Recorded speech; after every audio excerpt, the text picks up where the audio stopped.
Alléluia. Alléluia. Alléluia. Alors, il est l'heure que nous recevons la parole de Dieu. Nous recevons le metteur en direct du ciel. Nous allons accueillir notre révérend qui va nous prêcher la bonne parole, la parole divine. Acclamons le Seigneur.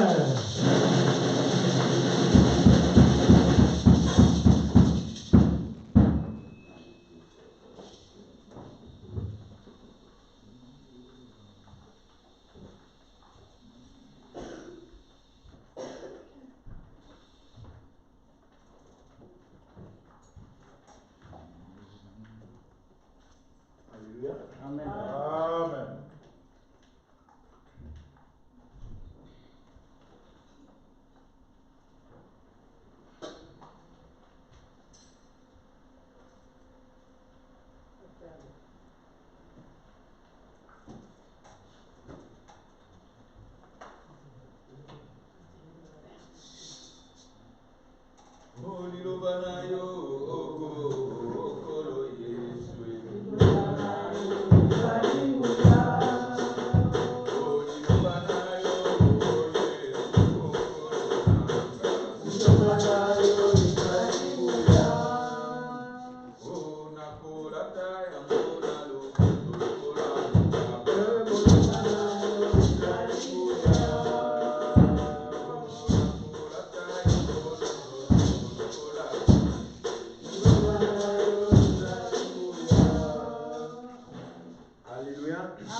Alléluia.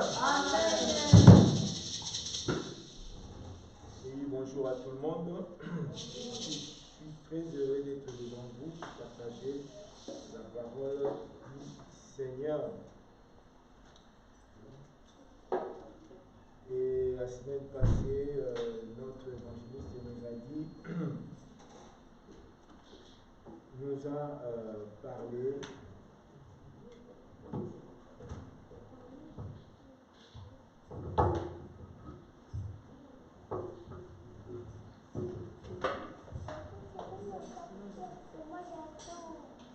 c'est bon.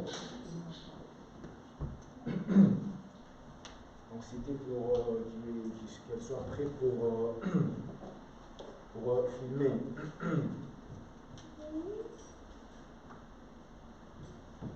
Alléluia.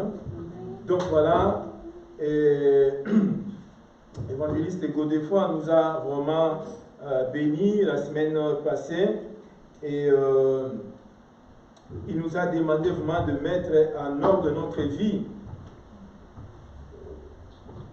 de rétablir l'autel de l'Éternel. J'espère que tout le monde avait tout compris. Et pendant toute la semaine, ceux qui sont Skype ou WhatsApp, donc ils étaient là ils ont compris aussi et nous ont aussi amené des deux armes, les armes qu'un chrétien doit avoir. Aujourd'hui, nous allons parler d'autre chose. Aujourd'hui, c'est aussi parmi aussi l'arme qu'un chrétien doit avoir. Une arme redoutable, puissante, qu'un croyant doit avoir ou doit savoir qu'il a en lui. Et cette arme, on verra, et quand on regarde aussi les animaux, et c'est là où nous allons voir qu'aussi les animaux en ont. Et je pense que les Hébreux à l'époque, ils ont compris, ils ont vu, ils ont essayé d'étudier l'animal ou les animaux qui ont vraiment cette défense-là. Et ils ont vraiment pris cette image-là de cette défense-là des animaux. Donc là, nous allons partager le thème d'aujourd'hui, c'est la corne du salut. Alléluia. La corne du salut. Donc voilà, la corne, vraiment, c'est un symbole puissant. mais qui, bon, voilà, qui désigne les cornes d'un animal. Et plus souvent, ces cornes-là, on parle aussi des cornes de Moïse, on parle aussi le corne de Daniel, on parle aussi des cornes d'autel. Donc, parce que dans l'autel, il y avait 4 cornes, dans tous les coins, là, il y avait 4 cornes qui étaient couvertes par les sangs. Donc là, nous allons vraiment nous attarder à ces cornes-là, qui est les cornes du Sali, la corne de Mont Sali. Cette expression-là qu'on trouve dans la Bible, cette expression-là. Aujourd'hui, peut-être nous allons voir cela un peu bizarre. C'est à notre époque, quand on parle peut-être des cornes, peut-être les cornes de Mont Sali, on va se poser des questions, mais les cornes, ça sonne un peu bizarre. Mais là, on va voir vraiment c'est quoi la corne. La corne animale peut être la corne animale, ou cette corne-là peut aussi désigner l'instrument de l'époque, parce que c'est comme la trompette qu'on sonnait peut-être quand il y avait un événement, ou quand il y avait au cours de la bataille ou de guerre. Donc ils devaient sonner cette corne-là. Donc ça peut être un instrument de musique, ça peut être le corne de la défense d'un animal. Donc voilà, la corne, donc, on se réfère de structure osseuse d'un animal qui sort dans l'air tête. Donc on connaît tout, on voit des béliers, on voit même des taureaux, des buffles qui ont aussi des cornes, des chèvres aussi, ils en ont. Donc cette espèce-là de structure-là, osseuse, pointue qui sort dans leur tête, donc ça rassure, ça les aide, ils les utilisent pour combattre, pour protéger aussi, pour assurer aussi la domination qu'on voit maintenant. Ces cornes, c'est leur longue corne. Là, on voit vraiment qu'ils dominent même leur groupe, celui qui domine. Donc on voit que c'est vraiment une arme qui assure la domination, qui assure aussi leur défense. Ils les utilisent aussi quand ils attaquent. Quand ils attaquent avec leurs cornes. Quand on les attaque, ils se défendent avec leurs cornes. Donc voilà, leurs cornes peuvent même devenir plus dures, même comme un fer. Et même ça peut même déchiqueter même, comment dirais-je, un lion. Parce que j'avais vu il n'y a pas longtemps un reportage ou un documentaire sur les animaux. Et j'avais vu qu'il y a un lion qui attaquait vraiment avec plein de rapidité, avec sa puissance, il attaquait un buffle. Et le buffle a essayé de tourner pour voir, pour vraiment être en face avec le lion. Et le lion, quand il a sauté, et malheureusement, il est tombé sous les 2 cornes du buffle.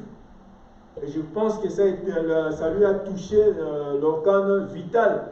Et directement, c'est le lion là qui est le roi de la forêt. Il ne pouvait plus rien faire. Donc du coup, il était mort. Donc on voit déjà la puissance même de cette arme-là qui est la corne. Donc voilà. Donc la corne symbolise la force, la puissance et même la victoire. Et donc la corne symbolise particulièrement dans la Bible la force divine sur la terre. Et sur ça, nous allons vraiment lire. Nous allons lire 2 Samuel.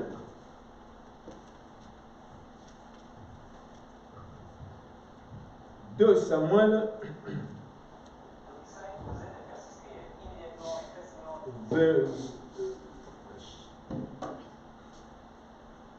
2 Samuel chapitre 22. C'est le verset 3, mais bon, on va lire quand même verset 2. Donc c'était David. Donc David, lorsque Dieu l'a délivré de ses ennemis. Et c'est là qu'il a commencé à chanter, à louer l'Éternel. Il nous dit, David adressa à l'Éternel les paroles de ses cantiques lorsque l'Éternel lui délivrait de la main de tous ses ennemis et des mains de Saoul. Verset 2, il dit, l'Éternel est mon rocher, ma forteresse, mon libérateur. Dieu est mon rocher où je trouve un abri. Mon bouclier est la force qui me sauve. Ma haute retraite est mon refuge. Ô mon sauveur, tu me garantis de la violence. Donc là, moi, je lis, tout d'abord, c'est dans la version Louis II, 1910. Donc là, par là, on nous montre que l'Éternel, il dit, est la force qui me sauve. Mais dans Darby, on peut dire version Darby. Darby, c'est Darby qui a vraiment gardé cette symbole-là de la corne. Il dit, Dieu est mon rocher, je me confierai en lui. Mon bouclier est la corne de mon salut. Ma haute retraite est mon refuge. Mon sauveur qui me sauvera de la violence. Donc là, David, il a gardé ces mots-là qui signifie force. Le mot-là, c'est le même mot qui signifie aussi lumière. Le même mot aussi qui signifie la corne. Donc voilà, David, lui, il a essayé de laisser les mots qui signifient corne. C'est pour ça qu'il a dit, il a écrit la corne de mon salut. Il a laissé, tandis que lui, second, lui, il a pris, il a la force. Parce que c'est les mêmes mots qui signifient force. Alléluia. Ah. Et même dans la version nouvelle Bible de Louis II, donc la NBS, qui dit mon Dieu rocher, en qui je trouve un abri, mon bouclier, la corne qui me sauve. Voilà. Lui aussi a gardé ces mots-là, la corne qui me sauve. Donc on sait bien, le salut, c'est le même mot qui dit sauver. Alléluia. Ah. Donc le mot qui dit qui me sauve, ma citadelle, mon refuge, toi mon sauveur, tu me sauves de la violence. Alléluia. Ah. Donc on voit, le bien-aimé, que David avait cette image-là des cornes. Les cornes qui est Dieu Tout-Puissant, qui les délivre. Parce que ce n'était pas sa puissance, ce n'était pas la force de son armée, mais il savait que c'était la puissance de l'Éternel. C'est pour cela qu'il dit que Dieu est mon rocher, où je trouve un abri, mon bouclier est la force qui me sauve. Ou qui dit que mon bouclier, la corne qui me sauve. Et David nous dit que la corne de mon salut. Donc on voit que l'Éternel est le corne de notre salut. C'est lui qui est le puissant, qui nous délivre. C'est lui qui est notre arme. C'est lui qui est l'arme dans notre vie qui combat pour nous, qui combat contre nos ennemis. C'est pour cela que David, après avoir vu que tous ses ennemis étaient vraiment détruits, tous ses ennemis étaient vraiment par terre, il n'avait trouvé plus ses ennemis. Et c'est là, il a commencé à chanter vraiment sa victoire, à louer l'Éternel, à lui dire que non, donc l'Éternel est son rocher. Donc on sait bien que c'est dans le rocher où on a cette sécurité-là. C'est dans le rocher où on peut trouver vraiment la tranquillité, la paix. Parce que l'ennemi ne peut pas monter là où tu te caches plutôt chez Dieu. Alléluia. Vraiment, il dit que l'Éternel est ma corne de mon salut. Quand on regarde vraiment tous les animaux qui ont des cornes, quand ils se battent avec leurs cornes. Quand ils se défendent avec leurs cornes. Et nous, c'est l'Éternel qui est notre corne. Alléluia. C'est l'Éternel qui est le corne de notre salut. C'est l'Éternel qui est la corne même de notre victoire. Parce que ce n'est pas nous qui combattons. Alléluia. C'est l'Éternel qui combat pour nous. Amen, amen. Il dit, nous devons garder silence. Pourquoi? Parce qu'il sait que nous ne pouvons rien faire devant cet ennemi-là qui est puissant. Sans lui, on a vraiment notre défaite devant nous. Mais avec l'Éternel, nous avons la victoire. Alléluia. Donc nous avons vraiment la victoire. Mais ce n'est pas seulement dans ces passages, mais on verra aussi dans l'autre passage le même David qui montre que l'Éternel est vraiment est notre bouclier. Il est la corne de notre salut. Il est notre abri, notre rocher. Il est notre citadelle, c'est-à-dire notre refuge. Donc, en dehors de lui, mes bien-aimés, on ne peut pas être rassuré d'être vainqueur. En dehors de lui, mes bien-aimés, on ne peut pas dire que nous sommes protégés. En dehors de lui, on ne peut pas dire que nous sommes plus que vainqueurs. Nous allons lire Psaume 18. Donc dans la version Louis II, c'est verset 3. Dans Darby, c'est le verset 2. Donc la Bible nous dit, l'Éternel, donc c'est le même langage ou même texte que David avait composé, qu'on vient de lire dans 2 Samuel. Donc il dit, l'Éternel, mon rocher, ma forteresse, mon libérateur, mon Dieu, mon rocher, où je trouve un abri, mon bouclier. Il a dit, la force qui me sauve, ma haute retraite. Alléluia. Amen, amen. Et si nous lisons version Darby, Darby nous dit,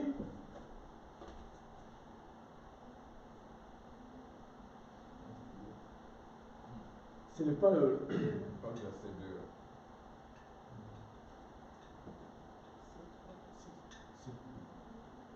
Ça doit être le verset 2. La version Darby, c'est le verset 2. Donc, la version Darby nous dit, Éternel mon rocher est mon lieu fort. C'est lui qui me délivre. Mon Dieu, mon rocher, en qui je me confie. Mon bouclier est la corne de mon salut. Ma haute retraite. Alléluia. Amen. Alléluia. Amen. Et la version de la nouvelle Bible seconde nous dit, le Seigneur est mon roc, ma forteresse, mon libérateur, mon Dieu, mon rocher, en qui je trouve un abri, mon bouclier, la corne qui me sauve, ma citadelle. Alléluia. Amen. NBS. Alléluia. Donc on retrouve encore la corne qui me sauve. Alléluia. Amen. Donc c'est l'Éternel qui est vraiment la corne. Pourquoi la corne qui nous sauve? Parce que c'est lui qui combat pour nous. C'est lui, c'est avec lui que nous avons la victoire de chaque jour, de tous les jours, chaque heure. C'est lui qui nous donne cette victoire. Amen. Ce n'est pas par notre force. Parce que si nous luttons avec notre propre force, mes bien-aimés, nous n'aurons pas la victoire. La défaite est garantie. Mais quand on sait que notre corne est là, notre force est là, mes bien-aimés, nous serons toujours dans la tranquillité. Amen. Parce que lui-même, il dit que nous devons garder silence. Parce que c'est lui qui combat. Gardons silence. Donc lorsque je sais qu'il est là, il est en train de combattre contre mes ennemis, et moi je suis dans la paix, dans la tranquillité, je sais qu'il est là et que vraiment la victoire m'appartient. Alléluia. Alléluia. Donc on voit que, mes bien-aimés, on voit que dans l'Ancien Testament, donc on trouve toujours cette conviction-là que Dieu est celui qui se bat pour Israël.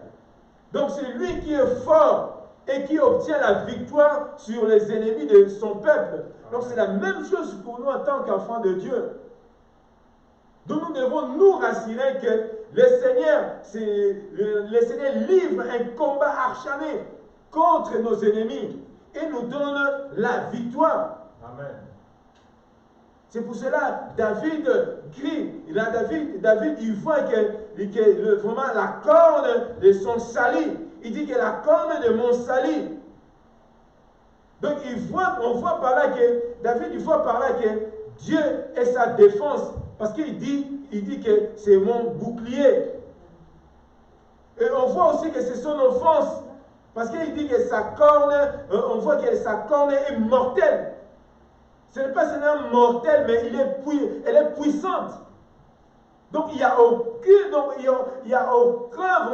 aucun ennemi, aucune personne peut vraiment se tenir devant cette corne-là. Il n'y a pas d'ennemi qui peut dire que non, je veux me mettre devant cette corne-là. Aucune, mes bien-aimés. Aucune personne ne peut se tenir debout devant cette corne-là qui est notre Dieu. Donc il n'y a aucun ennemi qui peut résister à cette corne-là qui est aussi mortelle et puissante, qu'on appelle la corne de notre salut. Voilà, c'est le nom même de notre Dieu dans l'Ancien Testament. Donc on l'appelait la corne de notre salut. Alléluia. Aujourd'hui, nous pouvons aussi l'appeler la corne de notre salut. Parce que Dieu doit être personnel. Dieu doit être ton Dieu. Donc moi je peux dire que la corne de mon salut. Amen.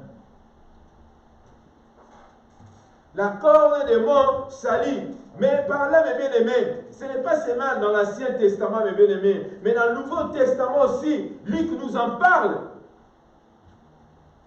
Luc l'a utilisé pour désigner le nom de Jésus-Christ. Alléluia. Donc c'était Zacharie. C'est Zacharie qui a utilisé ces mots-là, ou cette expression-là. La corne du salut, la corne de mon salut. Donc nous connaissons tous l'histoire de Zacharie, le père de Jean-Baptiste. Quand il a reçu ce message-là qu'il aura un enfant et que cet enfant-là qui s'appellera vraiment Jean, il a douté. Et lorsqu'il a douté, et Dieu lui a dit, comme tu as douté, tu seras muet. Donc tu ne parleras plus, tu vas... Donc il avait perdu l'usage de la parole. Jusqu'au jour où sa femme a eu ce bébé-là, a mis au monde, le bébé Jean le Baptiste. Donc on lui a demandé, à sa femme quel est le nom de ce bébé. Et sa femme a dit que non, il s'appellera Jean. Mais les autres disent, mais non, pourquoi on doit l'appeler Jean? Parce que dans ta famille, ni la famille de ton mari, il n'y a aucun Jean. Pourquoi? Et on va poser la question Zacharie, le père. Et le père, il a demandé une tablette. Il a écrit sur la tablette le nom de Jean. Et quand il a écrit le nom de Jean, les gens disent, ok, on l'appellera Jean. Du coup, il a retrouvé sa parole. Il a commencé, c'est de là, il a commencé à louer l'Éternel. Et nous allons les lire dans Luc 1. Dans Luc 1. Donc c'est là, mes bien-aimés, il a commencé à louer l'Éternel pour ce que Dieu a fait. Et il a même prophétisé, c'est une prophétie. C'est une prophétie que vraiment, il a repris même ce que Dieu avait dit auparavant à l'Ancien Testament. Et nous allons lire Luc 1, à partir du verset 68. À partir du verset 68, il est écrit: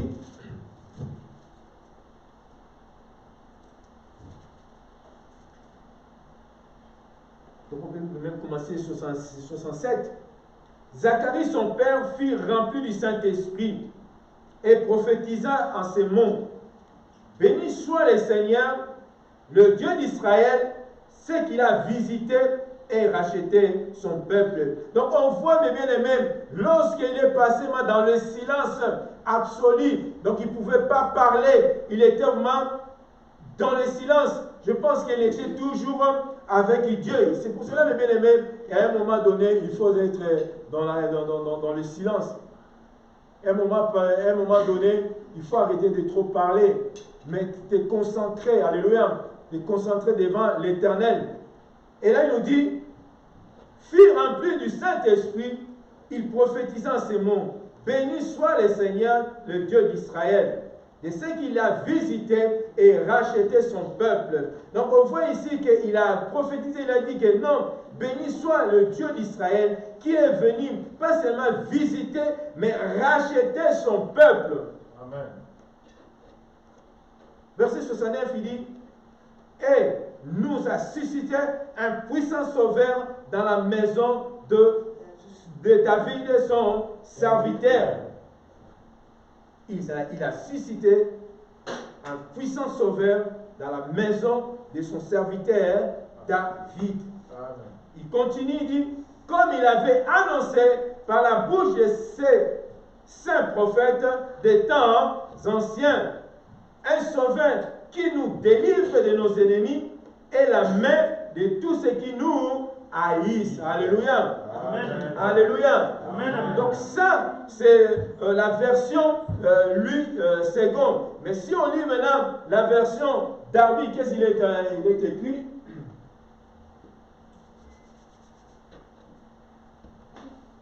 Tu vois pas? Darby, il dit: béni soit le Seigneur, le Dieu d'Israël, car il a visité et sauvé son peuple.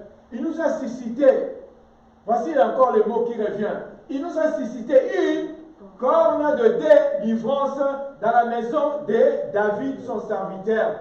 Ce qu'il avait dit par la bouche de ses saints prophètes qui ont été de tout temps une délivrance de nos ennemis et de la main de tous ceux qui nous haïssent. Alléluia. Et même chose dans la version Nouvelle Bible seconde. Donc, béni soit l'Éternel, le Dieu d'Israël, d'être intervenu en faveur de son peuple, d'avoir assuré sa rédemption et de nous avoir suscité une corne de salut dans la maison de David, son serviteur, comme il en a parlé par la bouche de ses saints prophètes, et d'autres fois, un salut qui nous délivre de nos ennemis et de tous ceux qui nous détestent. Alléluia. Amen. Alléluia. Donc, il est là. Donc, cette puissance-là est là. Alléluia. Amen. Il est là pour nous délivrer de nos ennemis. et de la main de ceux qui nous haïssent ou de ceux qui nous détestent. Donc, c'est-à-dire nos ennemis. Donc, ce n'est pas nous, mais c'est la puissance de Dieu, c'est la puissance de l'Éternel. Nous, on n'a pas cette force-là, alléluia, mais c'est la force de l'Éternel qui nous rend victorieux. Amen. Donc on voit que ce n'est plus vraiment l'Ancien Testament, mais dans le Nouveau Testament, on a aussi cette corne-là de notre salut.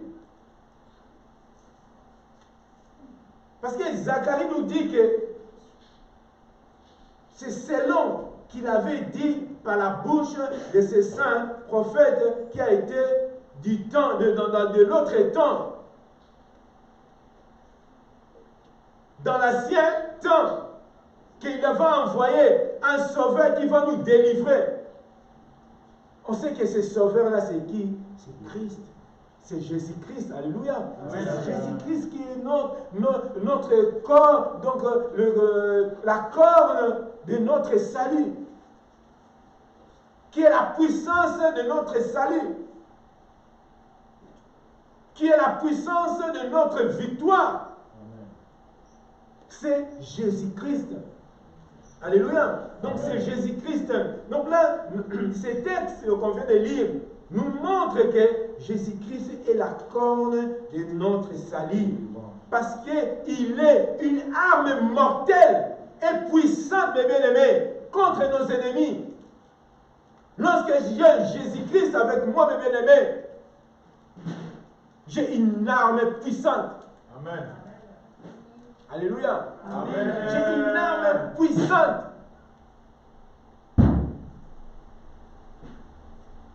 Même aujourd'hui, quand on voit de grandes nations, ils ont vraiment cette arme-là qui fait peur, l'arme nucléaire. Ils l'utilisent pas, mais quand on le voit, tous les autres pays, toutes les autres nations tremblent. Parce qu'ils savent que c'est une arme puissante. Et c'est la même chose, mes bien-aimés. Lorsqu'on a Jésus-Christ avec soi, mes bien-aimés, lorsque j'ai Jésus-Christ en moi, mes bien-aimés, j'ai une arme puissante, mes bien-aimés. J'ai une arme mortelle pour mes ennemis.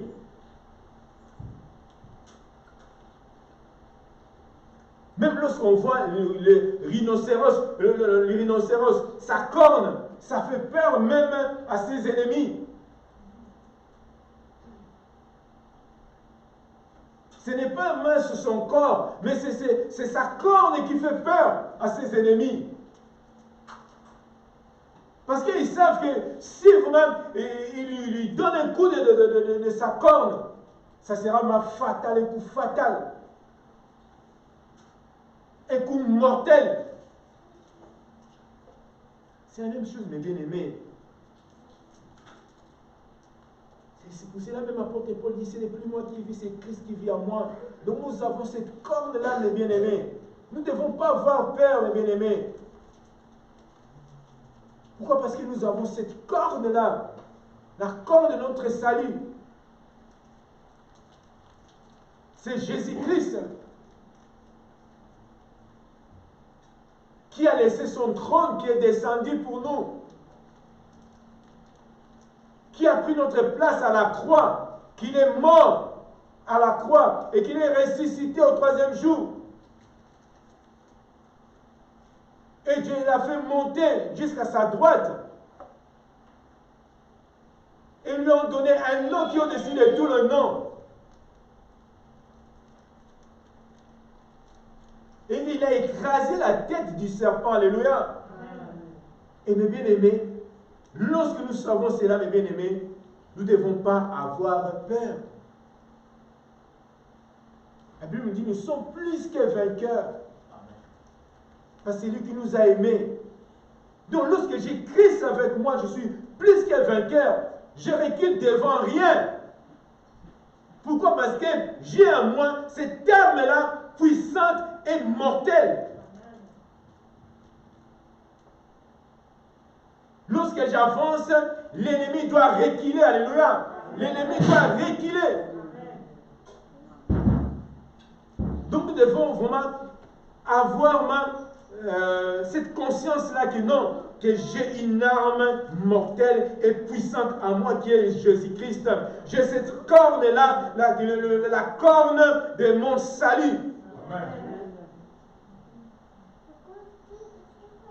Il n'y a aucun problème qui va résister devant cette corne-là.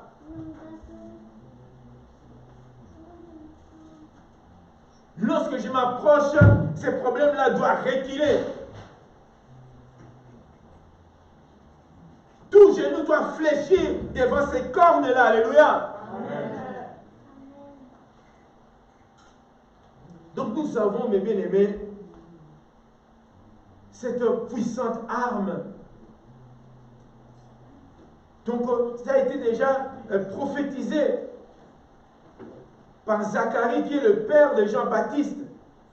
Donc il a déjà prophétisé. Lisons un peu aussi Psaume 32. 132 plutôt, nous sommes 132.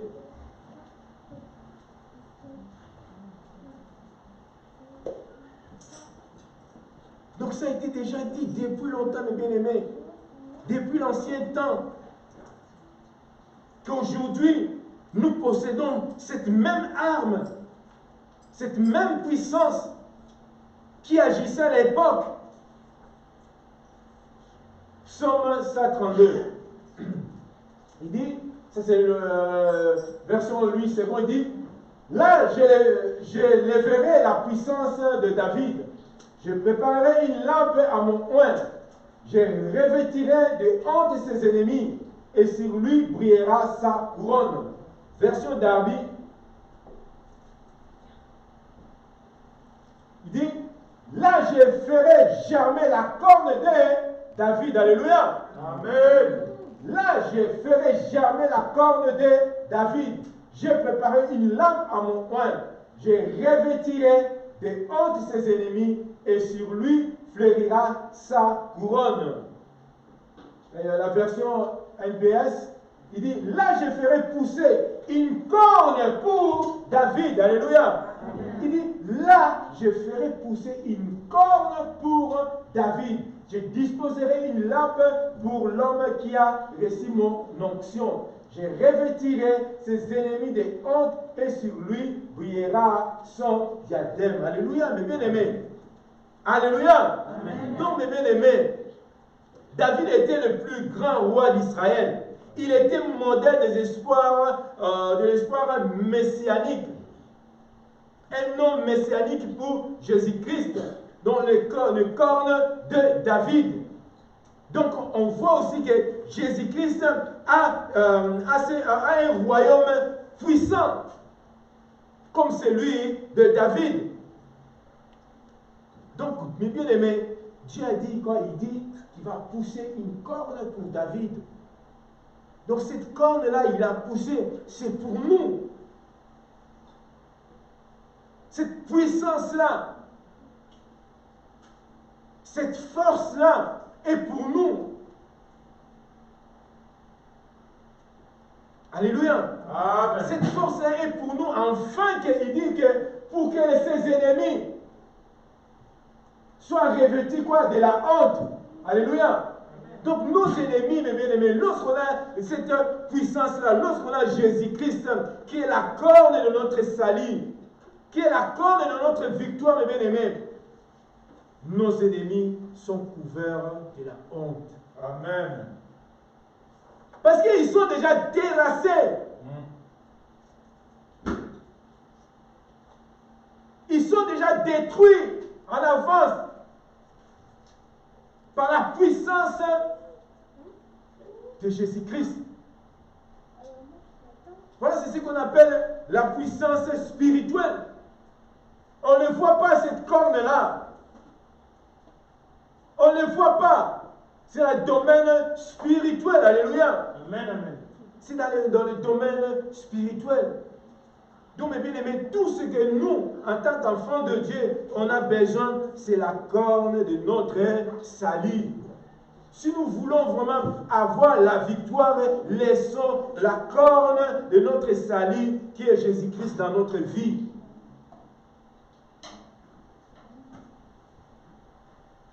Parce que lorsque Dieu est notre corne, lorsque Dieu est notre refuge, mes bien-aimés, nos adversaires sont intimidés. Alléluia. Amen. Pourquoi? Parce que nous sommes derrière ces rochers-là. Nous sommes derrière ces boucliers-là. Et ce bouclier-là, il est le Tout-Puissant. Personne peut s'approcher devant ces boucliers-là. Pourquoi? Parce que notre corne, la corne de notre salut, a cette capacité-là, mes bien-aimés, à gouverner, à protéger, à donner de la force à ses fidèles, à ses enfants, à préserver chaque seconde, chaque jour, à les préserver contre toute attaque. Que ce soit visible ou invisible. Voilà pourquoi, mes bien-aimés, nous avons besoin de cette force-là. Nous avons besoin de la corne de notre salut. Que cette corne-là reste tout le temps en nous. Parce que c'est cette force-là, nous ne pouvons pas nous libérer du péché, nous ne pouvons pas nous racheter de péché, mais c'est Christ qui a fait pour nous, c'est lui qui nous a rachetés, c'est lui qui nous a libérés du péché, c'est lui qui a payé le prix. Sa force a vaincu le mal par sa mort à la croix. Sa force nous assure une vie éternelle. Une vie éternelle avec lui. Mais bien aimé, il y a aussi même, comme Satan se transforme en ange de lumière. Donc c'est une contrefaçon de la lumière. Mais il y a aussi une fausse corne aussi. Alléluia. Amen. Il y a aussi une fausse corne que certaines s'appuient. Ceux qui sont dans des loges et autres s'appuient dans des fausses cornes. De ces fausses cornes, mes bien-aimés, là vous pouvez les lire même chez vous, c'est Apocalypse 12, verset 3. Là où on parle des grands dragons rouges ardents qui a 7 têtes et 10 cornes et 7 diadèmes sur sa tête. Donc on voit aussi cette corne-là, c'est 7 cornes, c'est 10 cornes plutôt. Donc on voit aussi qu'il y a ces contrefaçons de cornes. Mais nous avons ces vraies cornes, la corne la plus puissante. Amen. Nous avons cette lumière-là qui transforme, qui détruit le mal. Nous avons cette corne-là de Dieu qui détruit nos ennemis. Alléluia. Donc, mes bien-aimés, nous ne pouvons pas avoir peur parce que ces cornes-là, vraiment, mes bien-aimés, nous amènent, nous mener vraiment dans la victoire, dans toutes les batailles confondues. Alléluia. Amen. Parce que nous avons cette corne-là qui est Jésus-Christ. Alléluia. Parce que c'est ce que même l'apôtre Paul dit. Car les armes avec lesquelles nous combattons ne sont pas charnelles, mais elles sont quoi? Puissantes par la vertu de qui? De Dieu. Amen. Pour renverser les forteresses. Alléluia. Amen. Nous renverserons quoi? Les raisonnements et toute hauteur qui s'élève contre la connaissance de Dieu. Et nous ramènerons toute pensée captive à l'obéissance de l'Éternel. Alléluia. Amen. Donc nous avons, mes bien-aimés, cette puissance-là, mes bien-aimés, cette arme-là, puissante et mortelle, la corne de notre salut, qui est Jésus-Christ. Amen. Alléluia. Amen. Donc, mes bien-aimés, ne nous laissons pas dépasser par des problèmes de la vie. Mais tournons-nous immédiatement vers le Seigneur pour obtenir cette puissance-là. Alléluia. Pour obtenir cette force-là. Pour obtenir cette protection-là. Parce que les cornes des animaux, mes bien-aimés, c'est pour attaquer. Et c'est aussi pour se protéger. Donc nous aurons toujours la protection auprès de notre Seigneur Jésus-Christ. Alléluia. Amen. Nous allons tous avoir vraiment la victoire auprès de notre Seigneur Jésus-Christ. Amen. Qui est notre corne, la corne de notre salut. Amen. Alléluia. Amen. Donc nous ne devons plus nous sentir vulnérables, mes bien-aimés.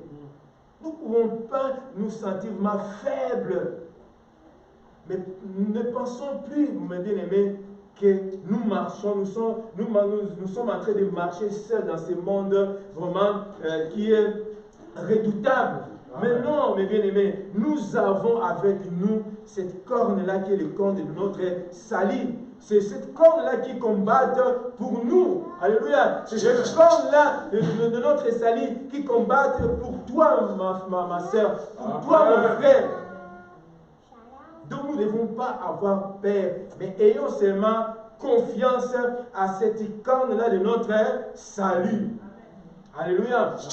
Donc mes bien-aimés, conseil, n'enlevons pas la corne de notre salut, la corne de notre Dieu dans notre vie, dans notre église, dans notre maison, dans nos maisons, dans nos communautés, dans nos pays, dans notre monde. Laissons la corne de Dieu. Alléluia. Laissons la corne de notre salut. Ne la déplaçons pas. Laissons-la au centre, mes bien-aimés. Parce que si on déplace cette corne-là, mes bien-aimés, là, il y aura vraiment l'ennemi. Il y aura une contrefaçon. Alléluia. La contrefaçon va prendre place. Donc, c'est-à-dire l'autorité de Satan. On va donner cette autorité-là à Satan de manier sa corne qui est une corne de destruction. Mais gardons la corne de notre salut en permanence dans nos vies, dans nos maisons, dans nos couples, partout où nous serons, que la corne soit toujours au centre. Lorsque l'ennemi viendra, lui-même quand il va voir que déjà de loin, cette corne-là qui brille, il va dire non, là je ne peux pas. Là je ne peux pas, là je vais faire demi-tour. Parce que si je m'approche, je serai peut-être détruit, je serai déchiqueté. Alléluia. Amen. Alléluia. Amen. Parce que c'est une arme mortelle et puissante. Alléluia. Amen. Voilà, nous allons nous lever, nous allons prier. Nous allons vraiment prier, nous allons demander vraiment que cette corne à l'Éternel, toi qui es les cornes de notre salut, lève-toi pour combattre à ma place. Lève-toi pour détruire.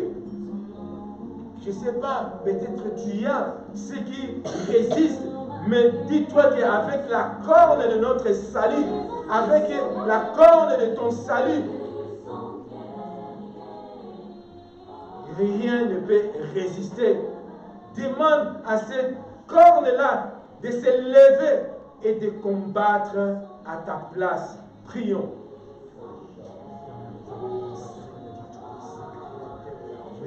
Oh Seigneur, tu nous as montré que tu es la corne de notre salut, Seigneur. Tu es la corne, Seigneur, qui détruit nos ennemis, Seigneur. Oui, tu as dit que, Seigneur, oui, tu as fait naître encore, Seigneur. Oui, Seigneur, la corne, Seigneur, et que les ennemis, Seigneur, oui, Seigneur, seront revêtus de la honte, Seigneur. Oui, Seigneur, que mes ennemis, Seigneur, soient couverts de honte maintenant, Seigneur, parce que, Seigneur, tu t'es levé, Seigneur. Tu te lèves, Seigneur, pour combattre à ma place, Seigneur. Merci, Seigneur, parce que tu es victorieux sur mes ennemis, Seigneur. C'est toi qui combats, Seigneur. Merci, Seigneur, parce que, Seigneur, oui, Seigneur, tu es victorieux, Seigneur, mon Dieu. Merci, Seigneur, parce que mes ennemis sont couverts de honte, Seigneur. Alléluia. Merci Seigneur. Merci Seigneur pour cette victoire Seigneur dans ma vie. Merci Seigneur pour cette victoire Seigneur, mon Dieu, dans ma famille. Merci Seigneur pour cette victoire Seigneur, mon Dieu. Partout je veux mettre mes pieds Seigneur, parce que je sais que c'est toi qui combats Seigneur, mon Dieu, à ma place Seigneur, mon Dieu. Et la victoire m'appartient Seigneur. Oh, gloire et louange à toi Seigneur, toi qui es la corne de mon salut. Merci, je te bénis, je te glorifie dans le nom de Jésus-Christ. À toi soit la gloire pour les siècles des siècles. Alléluia. Merci Seigneur notre Dieu.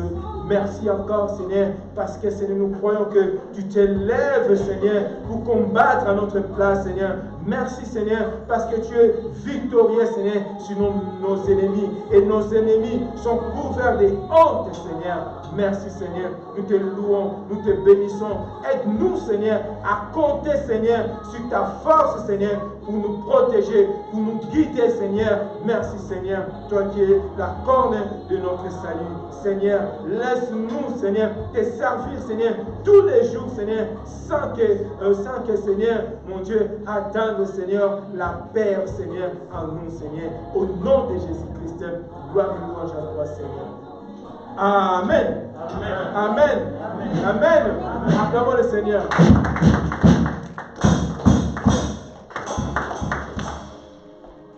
Que Dieu vous bénisse.